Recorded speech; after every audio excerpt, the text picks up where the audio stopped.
Ասում են Թուրքիայի ճանապարհը բացենք։ Ես ասում եմ, այո, բացենք, բայց մինչև բացելը ժողովուրդ ջան, պետք է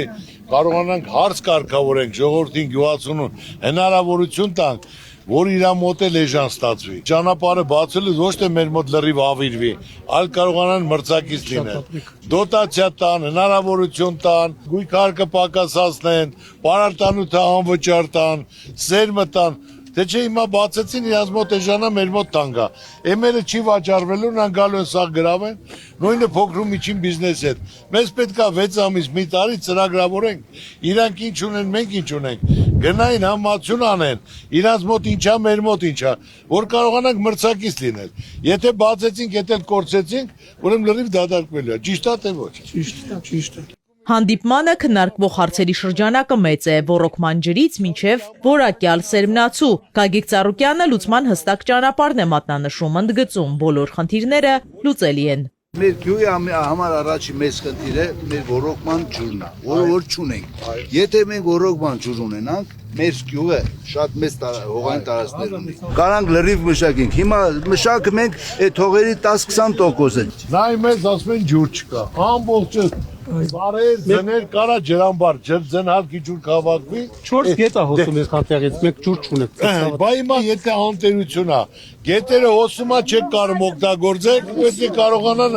մի հատ էլ սարքեն, որ ձնհարկի ջուրը հավաքվի, ջրամբար լինի, դա էլ օգտագործել։ Բացի դա սերմի խնդիրը ունենք։ Սերմի խնդիրը ունենք, կարտոշի խնդիրը, կարտոշկեն 50 տարի է ցանում են չի։ Եղբայր, որտեղ ցանում ես, եթե մի սերմը 5-6 անգամ ցանում ես, բայց ատեն դու 20 տարի եք ցանում, որ պետք է դու հեկտարից ստանաս 50 տոննա, ստանում ես 8 տոննա, 10-12 տոննա, ասենք 40 տոննա,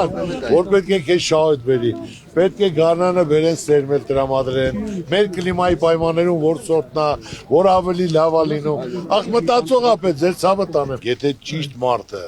համապատասխան ոլորտի մարդը, հասկանա գյուղատնտեսությունից, հասկացա տնտեսությունից, հասկանա արդյունաբերությունից,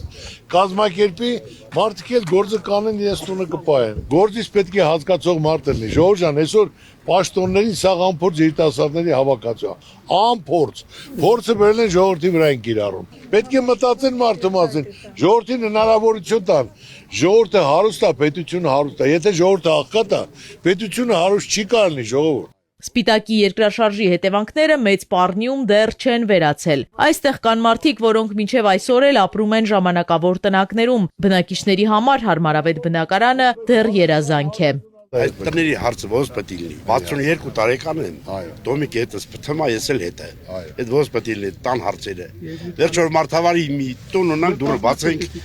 մտնենք ապրենք էլի։ Եղբայր, այն ժամանակ կլինի, որ համապատասխան պաշտոններում կլինեն մարդիկ, ովքեր փորձ ունեն, արդյունքը ցույց են տվել, եւ նրանք բոլոր հանրությունը ժողովուրդը գիտի, որ այդ մարդը իրոք ստեղծող, արդյունք ցույց տվող արդարացի մարդ է։ Մեր մոտ պետք է արդարության սկզբունքը գործի։ Հիմա օրինակ ասեմ,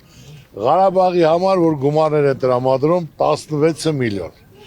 դա սխալ է տրամադրել է, պետք է կառուցեն 25,000 բնակարանապետ, այդ գումարը, որ օգնում էին Արցախին, ստեի բյուջեից տալիս են, կազմակերպեն 25,000 բնակարան, մարդկանց տրամադրեն, որտեղ այդ գումարը տալիս են, այդ մարդիկ 50%-ը տուն չի կառուցելու, այլ տեղեր է այդ գումարը օգտագործելու, իսկ եթե տունը կառուցեցին, տվեցին պայմանագրով, որ այդ տունը 20 տարի իրավունք չունես վաճառելու, մարդը արդեն իր տուն ունի, նույնն էլ երկրաշարժի ժամանակ պետք է կարողանային ճիշտ պլանավորել, կազմակերպել, որ մարդիկ կարողանային տուն ունենային, այս քանի տարի անց է։